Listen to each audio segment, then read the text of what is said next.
할렐루야.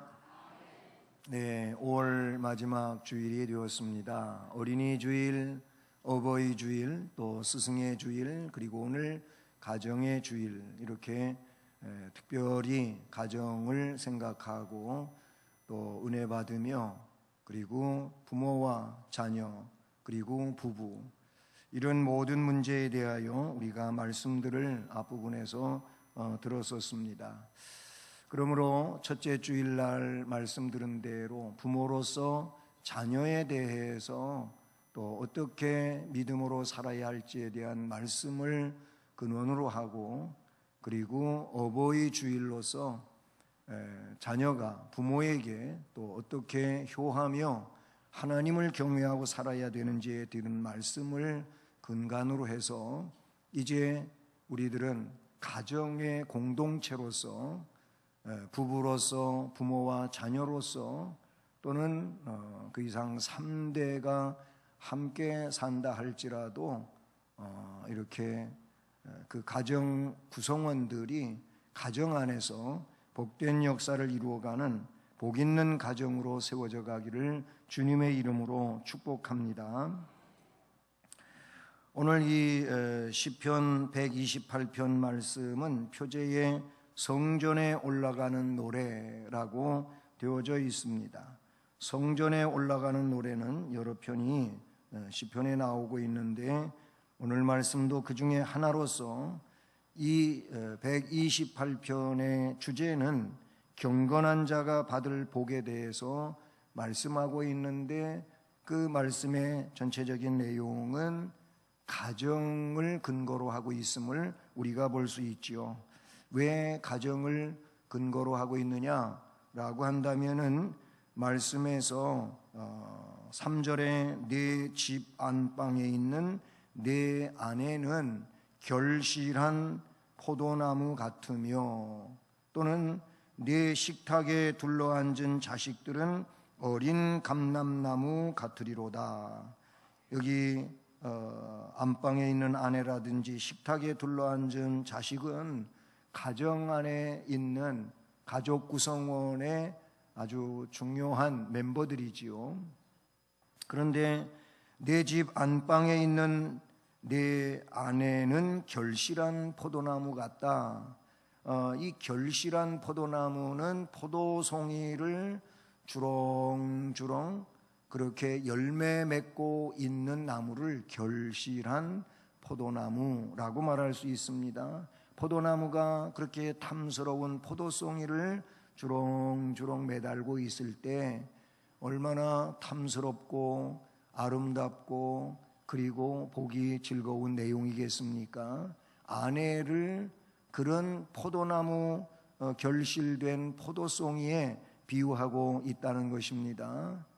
그런가 하면 내 자식들은 식탁에 둘러앉은 어린 감람나무 같다고 이렇게 말하고 있습니다. 이 시 문구의 배경은 그냥 어리게 자라나고 있는 감람나무, 그것을 말하기도 하겠지만 그거보다 이런 것들을 배경으로 한답니다. 감람나무도 그 밑둥을 잘라도 그 밑둥에서 다시 우음이 잘 돋아나는 나무 중에 하나입니다. 우리나라로 치면은 그 전에 많은 가로수가 있었던 미루나무 있잖아요. 포플러. 미루나무도 얼마나 가지를 많이 그렇게 냅니까? 미루나무 자체에서도 가지가 또 나고 또 나고 또 나고 막 그러잖아요. 그런데 이 나무를 뚝 자르면 그렇게 밑둥 주변으로 뺑 둘러 많은 um이 돋아나는 것을 우리는 알고 있지요. 이 감람나무도 그렇답니다. 그러면 커다란 감람나무를 자르면은 마치 둥그런 그 상과도 같은 거지요. 둥근 상과 같은 거예요. 그러면 이 상 주변으로 어린 자식들이 쭉 둘러앉았단 말이에요. 식탁에 마치 감람나무를 베었을 때 그 둥근 주변으로다가 감람나무 새싹이 막 돋아나는 것을 지금 연상시키고 있는 내용이라고 볼 수 있어요. 그런데 그 표현에서 내 식탁에 둘러앉은 자식들은 어린 감람나무 같다. 얼마나 보기 좋습니까? 얼마나 정말 아름답고 그리고 즐겁고 행복한 이런 가정의 모습이겠냐 하는 겁니다. 그런 면에서 가정을 연상시키고 있는데, 그것도 말씀 후미에 보게 되면은 성전에 올라가는 상황과 관계하고 있어요. 여호와께서 시온에서 내게 복을 주실지어다. 너는 평생에 예루살렘의 번영을 보며 내 자식의 자식을 볼지어다. 이스라엘에게 평강이 있을지로다. 아멘. 결국 하나님의 전인 성전으로부터 그 복의 흐름이 있고, 그렇게 복을 받아서 행복한 복 있는 가정을 이루어가는 내용에 대하여 말씀하고 있는 시편이 128편 내용이라고 볼 수 있는 것이지요. 그렇습니다. 여호와를 경외하며 그 길을 걷는 자마다 복 있는 사람이 되는 줄로 믿습니다. 여호와를 경외하는 그는 하나님을 예배하기 위해서 성전에 올라가는 자인 줄로 믿습니다. 가정은 하나님을 경외할 때 행복한 이 가정을 이루는 토대가 되는 줄로 믿습니다. 하나님이 성경에 어디에 말씀하셨든지 그 가정이라든지 개인이라든지 아니면 사회라든지 이런 내용에 있어서 복을 언급해 주시고 은혜의 삶을 말씀해 주시지, 그 사회가 무너진다든지 가정이 무너지는 얘기를 말씀해 주시지 않습니다. 무너짐의 일들은 전부 죄에서 온 것입니다. 죄는 사탄의 영향에서 온 것임을 우리는 알아야 됩니다. 하나님의 성전에 예배하러 나아가는 자들은 결국 하나님의 말씀에 의지하여 사탄을 이기는 자들일 것이며, 그리고 미혹하고 유혹해서 쓰러뜨리고 넘어뜨리는 죄와 멀어지는 삶을 살아가는 자들이 성전에 예배하러 나오는 자들의 삶일 것입니다. 이처럼 하나님을 경외하는 가정은 든든한 가정으로 세워지게 되는 줄로 믿습니다. 하나님을 경외하는 것이 아름다운 가정을 이루는 행복의 조건이 된다는 것이지요. 본문에 약속하고 있는 이런 복들을 6가지로 줄여볼 수가 있는데, 2절에 이렇게 말합니다. 내 손이 수고한 대로 먹을 것이로다 그랬습니다. 형통의 복을 말씀해 주고 있습니다. 또는 3절에 내 아내는 결실한 포도나무 같으며 가정의 복인 것이지요. 3절에 내 자식은 어린 감람나무 같으리로다. 역시 자녀의 복인 것입니다. 그런가 하면 5절에서 너는 평생의 예루살렘의 복을 보며, 이것은 교회의 복인 것입니다. 6절에 내 자식의 자식을 볼지어다. 건강과 장수의 복을 말하고 있습니다. 6절에 이스라엘에게 평강이 있을지로다. 평강의 복을 말씀해 주고 있는 줄로 믿습니다. 여호와를 경외하는 가정은, 여호와를 경외하는 심령은 이런 복을 받게 되는 줄로 믿습니다. 그렇습니다. 이 여호와를 경외한다고 하는 것은 어떤 의미의 내용일까요? 믿음으로 살아간다는 내용이 되겠습니다. 그러므로 심령도 가정도 믿음으로 사는 심령이요 믿음으로 사는 가정 되기를 주님의 이름으로 축복합니다. 1절 말씀에 여호와를 경외하며 그의 길을 걷는 자마다 복이 있도다. 할렐루야. 여호와를 경외하며 그의 길을 걷는 자마다 복이 있도다 라고 말씀하십니다. 4절 말씀에도 여호와를 경외하는 자는 이같이 복을 얻으리로다 그랬습니다. 이같이는 앞에 나타내주는 말씀들처럼 복을 얻으리로다 라는 겁니다. 마치 결실한 아내, 식탁에 둘러앉은 어린 감람나무 같은 자식 복을 이야기하고 있는 것인데, 그 4절에서 여호와를 경외하는 자는 이 같은 가정의 복을 얻으리로다 라고 말씀해 주시는 줄로 믿습니다. 그러므로 여러분, 여기 여호와를 경외하며 라는 것이 아주 중요한 내용인 줄로 믿습니다. 여호와를 경외하는 일은 믿음의 일인 줄로 믿습니다. 성경에서 믿음을 이야기할 때 하나님을 섬긴다, 혹은 하나님을 믿는다, 하나님을 인정한다, 하나님을 전적으로 의지하고 신뢰한다고 할 때 그게 바로 믿음인 것입니다.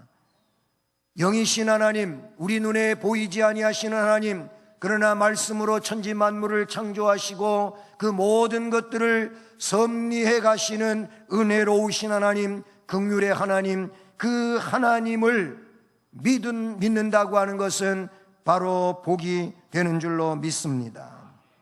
그러므로 여러분, 1절 말씀을 가지고 이렇게 생각해 볼 수가 있는 줄로 믿습니다. 따라서 하십니다. 믿음으로 하나님의 말씀에 길을 걸어가라. 아멘. 여러분, 우리가 믿음으로 하나님이 말씀하신 말씀의 길을 걸어가야 될 줄로 믿습니다. 하나님이 말씀해 주신 성경에 기록되어진 이 말씀의 길을 걸어가는 것이 믿음이라, 그런 얘기인 것입니다. 이 믿음을 가진 자가 여호와를 경외하는 것이고, 여호와를 경외하는 그 사람이 하나님이 복을 주셔 그의 영이, 그의 육이, 그의 삶이 형통하게 되는 줄로 믿습니다. 뿐만 아니라 4절 말씀과도 같이 믿음으로 여호와만 섬기고 나아가라고 하시는 말씀대로 해야 될 줄로 믿습니다. 그렇습니다. 우리가 믿음이 있다면 이 믿음을 가지고 여호와만 유일하신 하나님으로, 참된 신으로 여호와 외에 다른 분이 없음을 믿고 그 여호와만 섬기고 나아가는 믿음이 되어야 할 줄로 믿습니다. 그러면 하나님께서 하나님의 능력으로, 하나님의 약속으로, 하나님의 방법으로 복을 주신다고 말씀해 주고 있다는 사실이죠. 우리 모두가 믿음으로 이런 하나님의 복을 받을 수 있기를 주님의 이름으로 축복합니다. 그래서 성경은 믿음이 없으면 하나님과 올바른 관계를 맺을 수 없답니다. 믿음이 없이는 하나님을 기쁘시게 하지 못한다고 말씀하고 있습니다. 그러므로 하나님 앞에 나오는 자는 하나님이 살아계신 것을 믿어야 되고 하나님이 상 주시는 이심을 믿어야 할지니라고 히브리서 11장 6절은 말씀해 주고 있어요. 믿음을 가지라는 겁니다. 하나님께 대한 믿음을 가지라는 겁니다. 하나님은 이런 믿음의 가정을 찾으시며, 이런 믿음의 심령을 찾으시며, 이런 믿음의 가정을 사랑하시며 이런 가정에 복을 주신다고 말씀해 주고 있는 것이죠. 그러므로 이런 믿음의 가정을 이루어야 되는데, 이런 믿음의 가정을 이루려면 말씀드린 것처럼 하나님의 말씀을 따라가야 될 줄로 믿습니다. 말씀을 따라가는 가장이 될 수 있기를 바라고, 말씀을 따라가는 아내가 될 수 있기를 바라며, 가정 안에서 신앙의 기둥이 아내라면, 아니 이 신앙의 기둥이라고 하는 말은 그 가정에서 신앙을 이끌고 가는 사람이 아내라면, 아내는 그 기둥의 역할을 오늘 말씀처럼 믿음을 따라서 하나님의 앞으로 나아가는 심령이 되어서 그 가정을 믿음으로 세울 수 있기를 바라는 것입니다. 그러면 믿음으로 가정을 세우고, 가장이든 신앙의 기둥이든 그 가정을 믿음으로 세운다고 하는 일이 무엇이겠습니까? 여러분, 가정 안에서 믿음의 일들, 하나님의 말씀을 그냥 지식이나 생각 속에 머물러 두지 말고 삶으로 그것이 드러날 수 있도록 하시기를 주님의 이름으로 축복합니다. 믿는 사람은 하나님께 영광을 돌릴 뿐만 아니라 믿는 사람은 하나님께 기도를 드리는 줄로 믿습니다. 기도는 그냥 교회에 와서 잠깐 하는 것만이 기도가 아닌 것입니다. 그것은 어떻게 보면은 교회에서 기도의 기본을 배우고 기도를 훈련하고 하는 일을 하겠지만은, 그렇게 된 것이 여러분의 삶의 터전인 가정에서, 일터에서 그렇게 이루어져 가야 될 줄로 믿습니다. 그러니 가정 안에서 신앙의 가장된 여러분들이여 기도하는 자 되시기를 주님의 이름으로 축복합니다. 하나님을 믿으니 기도하게 되는 것인 줄로 믿습니다. 약속의 하나님, 복을 주시는 하나님, 간구하는 자들에게 응답하시는 하나님, 그 하나님을 믿으니까 하나님 앞에 소망을 가지고 기도하게 되는 줄로 믿습니다. 그러므로 이 기도를 가정에서도 그렇게 충만하게 감당하는 은혜자가 되기를 주님의 이름으로 축복합니다. 기도는 항상 깨워서 하는 것인 줄로 믿습니다. 쉬지 않고 한다는 말씀이 성경에 나옵니다. 무시로 한다고 말씀하고 있습니다. 그래서 기도를 가리켜 영혼의 호흡이라고 하는 것입니다. 우리가 호흡을 중단하면 죽음에 이르는 거 아니겠습니까? 그러므로 우리가 영으로 기도하지 않으면 영적으로 사망하는 것과 같은 것이죠. 그러므로 여러분, 믿음으로 살아간다면 믿음으로 하나님 앞에 가정에서 기도할 수 있기를 주님의 이름으로 축복합니다. 그리고 이런 것에 근거하고 가족 간의 신뢰가 두터워져야 될 줄로 믿습니다. 여러분, 아내가 남편을, 남편이 아내를 신뢰하지 못하면 불행한 거 아니겠습니까? 부모가 자녀에 대하여, 자녀가 부모에 대하여 신뢰하는 가정이 든든한 가정이요 행복한 가정이 되는 줄로 믿습니다.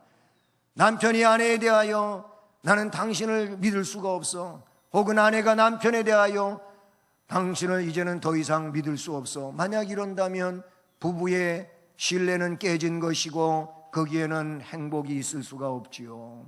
여러분, 오직 믿음 안에서 남편과 아내가 신뢰를 가지고 그렇게 위로하고 격려할 수 있기를 주님의 이름으로 축복합니다.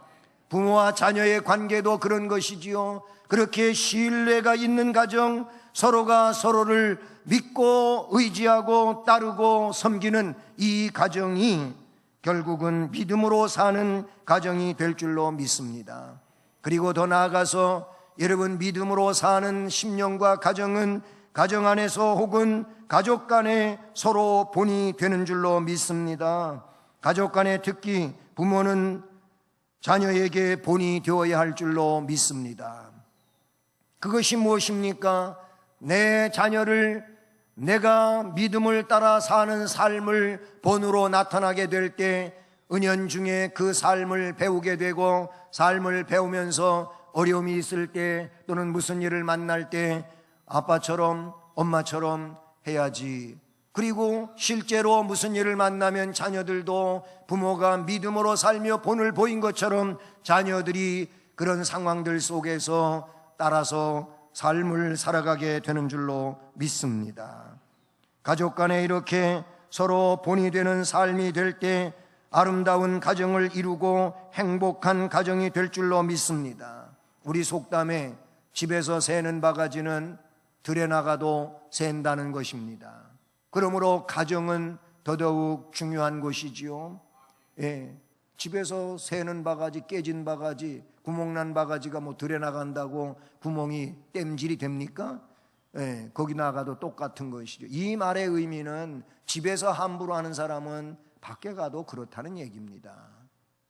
우리는 가정에서 최고를 그렇게 살아가야 될 줄로 믿습니다. 가정 안에서는 함부로 하고 밖에 나가서 잘한다, 이거는 질서가 깨진 겁니다. 그건 잘 못하는 거예요. 실제로 가정에서 잘하는 사람은 밖에 나가서 잘할 수 있다는 겁니다. 가정에서 잘 못하는데 밖에 나가서 잘하는 것은 이 사람은 이중구조의 삶을 사는 외식적인 사람이 될 수밖에 없다, 그 얘기인 것입니다. 그러므로 복 있는 가정은 여호와를 경외하며 믿음으로 삽니다. 믿음으로 살아요. 우리 믿음으로 사는 자 되기를 바랍니다. 그리고 사랑이 넘치는 가정 되기를 축복합니다. 가정은 처음에 아담과 하와로 시작되었음을 성경은 말씀해 주고 있습니다. 그런데 그 가정은 행복한 가정, 사랑이 넘치는 가정이었습니다. 남편인 아담은 자기의 아내인 하와를 처음 보는 순간에 이는 내 뼈 중에 뼈요 살 중에 살이라 그랬습니다. 이게 뭡니까? 무슨 얘기입니까? 남편인 아담이 자기 아내인 하와를 그토록 귀하게 여기고 존중하고 뜨겁게 사랑했었음을 말씀해 주고 있는 줄로 믿습니다. 가정이 오늘날에 이루어지는 걸 볼 때에도 사랑이 기반이지 않습니까? 사랑하지도 않으면서 결혼하는 일이 있습니까? 만약에 그런 일이 있다면 그거는 다른 데 욕심이 있어서 그러는 것이지 그런 가정은 깨질 수밖에 없다, 그런 얘기. 사랑이 기반이 되는 거예요. 두 사람이, 즉 남자와 여자가 만났습니다. 서로 좋아하는 감정을 갖게 됩니다. 그래서 사랑하게 됩니다. 당신 없이는 못 산다고 하는 이런 경지에 이르게 되면 결국 결혼을 결정하게 되고 결혼해서 가정을 이루는 거 아니겠습니까? 사랑이 넘치는 가정이 되기 위해서는 결국 그를 온 마음을 다하고 삶을 다 바쳐서 사랑하겠노라고 하는 여기에서 기인된다고 볼 수 있는 것이죠. 그래서 당신을 위해서라면 나는 못할 일이 없다. 당신을 위해서라면 나는 무엇이든지 줄 수 있다. 이게 진정한 가정을 이루는 사랑 아니겠습니까? 이 내용의 기반 속에는 희생이 거기에 깔려 있다, 그런 얘기예요. 넘치는 이 사랑이 넘치는 가정이 되려면 희생을 기반으로 한다라는 겁니다. 진정한 사랑은 자신을 희생하는 것입니다. 조건 없이 주는 것입니다. 그런데 이 사랑은 우리 주님이 그 백성들을 위해서 허락하신 내용인 줄로 믿습니다. 에베소 말씀에 보게 되면 주께서 교회를 사랑하신 것처럼 남편들아 아내를 사랑하라고 하십니다. 주께서 교회를 사랑하신 사랑이 뭡니까? 자신을 주셨다고 표현하고 있습니다. 자신을 주셨다고 하는 내용이 뭡니까? 십자가의 속죄물로 못 박아 자신의 생명을 내줌으로 죄로 멸망할 수밖에 없는 우리들이 구원에 이르게 되었다고 하는 이 놀라운 은혜를 말하는 것이죠. 자신을 희생시켜서 속죄시켜 주신 그 사랑이 주님의 사랑인데, 그런 사랑으로 남편은 아내를 사랑하라, 이렇게 주께서 말씀해 주신 줄로 믿습니다. 우리는 이 사랑을 가지고 가족 간에 서로 사랑해야 되는데, 무엇보다도 남편은 아내를 그렇게 사랑해야 되며 아내는 남편의 뜻에 따르는 복종이 있어야 할 줄로 믿습니다. 잠언에 보면은 풍요로움 속에 불화가 들끓는 이런 가정보다는 가난해도 사랑이 충만한 가정이 아름다운 가정이라고 말씀해 주십니다. 잠언 25장 24절과 21장 19절 말씀해 보면은 다투는 여인과 함께 큰 집에서 사는 것보다 움막에서 혼자 사는 것이 나으니라 그랬어요. 이건 혼자 살라는 얘기가 아닙니다. 이 말씀을 가지고 또 혼자 살라고 성경에 나온다고 그런 얘기가 아니에요. 싸우지 말고 다투지 말고 그렇게 서로 사랑하고 행복하게 살라고 하는 말씀이지, 싸워가지고 다투다가 그냥 혼자 살라 그런 얘기가 아니라는 말이에요. 그렇잖아요. 실제로 다투는 여인하고 맨날 싸우면서 큰 집에서 그렇게 많은 재물 가지고 사는 것보다 혼자서 안 싸우고 사는 게 낫다, 싸우지 않고 사는 게 좋은 거다, 이런 말씀의 내용인 줄로 믿습니다. 그런데요, 부부간의 사랑은 자녀들에게 영향을 미친다. 이미 우리가 앞에서 다 들었던 그런 말씀들인데요, 효도할 때 그런 말씀을 드린 바가 있는 것 같습니다. 그래요, 우리 부부가 엄마와 아빠가 살아가는 그 사랑의 모습이, 또는 서로 섬기고 격려하고 존중하고 하는 이 모습이 자녀에게 그대로 보여지고 영향이 미쳐지고, 그래서 거기에서 사랑을 배우게 되고, 그리고 가정 안에서의 삶을 배우게 되는 줄로 믿습니다. 그래요. 또 형제 간의 사랑은 부모의 기쁨이 되잖아요. 맨날 형제가, 자매가, 오누이가 부모 보는 앞에서 티격태격하고 싸우고 말이에요. 신경질로 그렇게 살면 부모가 늘 걱정이요, 근심이에요. 아유, 저 녀석들은 왜 저렇게 맨날 싸우냐고. 에? 그러나 이 형제가, 자매가 또는 그렇게 남매가 서로 사랑하고 아끼고 존중하고 위하는 모습을 보면 부모님이 얼마나 흐뭇해요. 대견스럽지요. 대견스럽지. 그러니까 결국 서로 사랑이 넘치는 이런 가정 안의 가족의 삶들은 행복을 도두어가는 은혜의 내용이 되는 줄로 믿습니다. 그리고 여러분, 화목한 가정을 이루시기를 주님의 이름으로 축복합니다. 가화만사성은 우리가 잘 알고 있는 글귀입니다. 가정이 화목하게 살면 만 가지의 일을 성취해 간다고 하는 그런 의미의 말씀이 가화만사성 아니겠습니까? 그래요. 화목한 가정이 아름다운 역사를 이루고 행복을 이루어가게 되는 줄로 믿습니다. 화목한 가정이 되려면 가족 구성원 간에 서로 깊은 이해가 있어야 되는 줄로 믿습니다. 인간은 서로 다른 인격체, 개인만이 갖는 특성, 개성이 있습니다. 하나님께서 그렇게 독특하게 사람을 지으시고 만드시고 성격도 주신 줄로 믿습니다. 그런데 이런 서로 다른 인격체가 만나가지고 가정을 이루게 되는데 그러면 화목하게 되려면은 어떻게 해야 되겠습니까? 상대를 이해하는 배려심이 있어야 되지 않겠습니까? 다른 거는 틀린 게 아니에요. 나하고 저 사람하고 생각이 다르다고 틀린 게 아니란 말이에요. 이거는 서로 다른 거예요. 다른 거니까 독특한 독특성이 있으니까 그거를 인정해주고 이해하는 게 싸우지 않는 비결이에요. 그런데 이 현대사회 속에서는 나하고 다르면 틀리다고 하니까 자꾸 논쟁이 되고 싸움이 되고 그렇게 되는 줄로 믿습니다. 우리는 상대를 다르다고 하는, 서로 다르고 독특하다고 하는 것을 그렇게 인정하고 이해해야 될 줄로 믿습니다. 그래요. 가정이 화목하기 위해서는 그러니 서로 이 다름을 알고 이해하는 그 이해심이 필요하다, 그런 얘기인 것이지요. 여러분, 우리는 이런 은혜 안에 분명코 살아가야 될 줄로 믿습니다. 여러분, 신문 기사에 아버지를 팝니다, 이런 광고가 올라왔다고 합니다. 아버지를 파는데 왜 파냐면은 아버지가 이제는 너무나도 나이가 많으시고 거기다 몸이 불편해지셔서 팔아버리려고 10만 원에 팝니다. 10만 원에 판대. 참, 그래서 이런 기사를 읽는 사람들이 혀를 끌끌 차면서 말세야 말세. 도대체 아버지가 젊을 때는 돈 벌어오시고 그리고 가족들을 위해서 희생하시고 그랬는데 아버지를 팔아먹어 아주 못된 자식들, 뭐 이런 식으로 얘기를 하는데, 그것도 무슨 공짜로 줘도 안 가져갈 아버지를 10만 원에 팔아? 뭐 이러고 수군거리고 사람들이 그러는데, 근데 어떤 젊은 두 부부는 생각이 달랐습니다.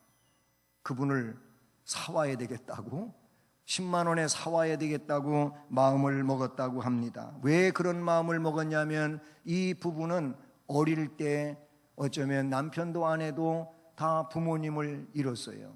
어린 나이에 부모님을 잃어가지고 엄마, 아빠 없는 서러움을 많이 겪으면서 살다가, 고아처럼 그렇게 살다가 결혼해서 둘이 서로 사랑하고 의지하고 행복하게 가정을 살아가는데, 그런 광고를 봐서 이제라도 아버지를 사와야 되겠다. 그래서 그 마음을 먹고 그 다음날 아버지를 판다고 하는 주소지에 갔습니다. 가봤더니 어떤 나이 많은 할아버지가 큰 저택에서 정원에 물을 뿌리고 물을 주고 있는 겁니다. 그래서 좀 의아스러워가지고 신문 광고를 보고 아버지를 사러 왔는데요. 그랬더니 그러냐고. 그 어째서 젊은이들은 노인, 쓸모없는 노인을 사가려고 왔냐 그랬더니 앞에 얘기했던 것처럼 자기들의 살아온 자초지종을 이야기하면서 그래서 아버지를 아버지로 부르고 섬기면서 그렇게 행복하게 살아보려고 살아왔습니다. 그랬다는 겁니다. 이 할아버지가 물끄러미 바라보다가, 그러면 그 할아버지도 생각할 시간이 좀 있을 테니 돈 10만 원은 여기다 놓고 일주일 후에 다시 와라, 그래갖고 돌려보냈답니다. 일주일이 됐습니다.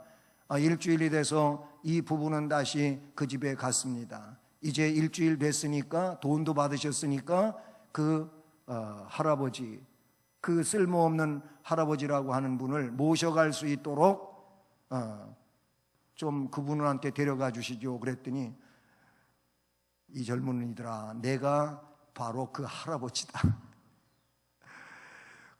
커다란 저택에서 많은 재물을 가지고 그렇게 사시는 할아버지인데 자녀가 없어요. 양아들을 둘 수도 있지만은 요즘 젊은이들이 돈만 알지 이 재산 다 물려주면은 그 재산이나 좋아했지 나를 좋아하겠나.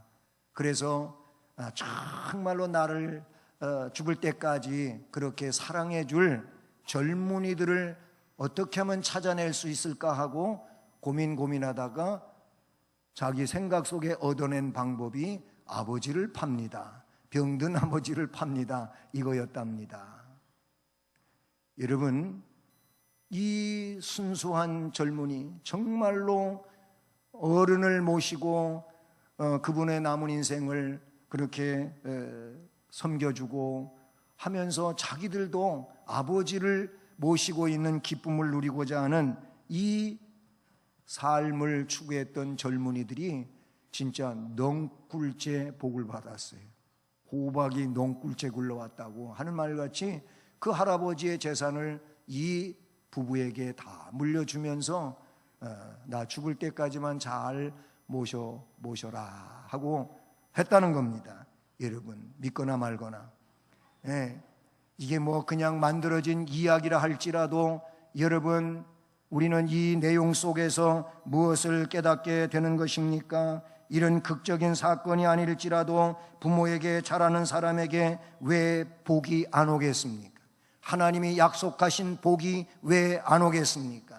그러므로 가정 안에서 여러분, 믿음으로 말씀을 따라 사는 가정이 되기를 바라고, 사랑이 넘치는 가정이 되기를 바라고, 제발 싸우지 말고 화목한 가정이 되기를 주님의 이름으로 축복합니다. 그래요. 이런 가정 속에 하나님께서 은혜와 복을 허락해 주시는 줄로 믿습니다.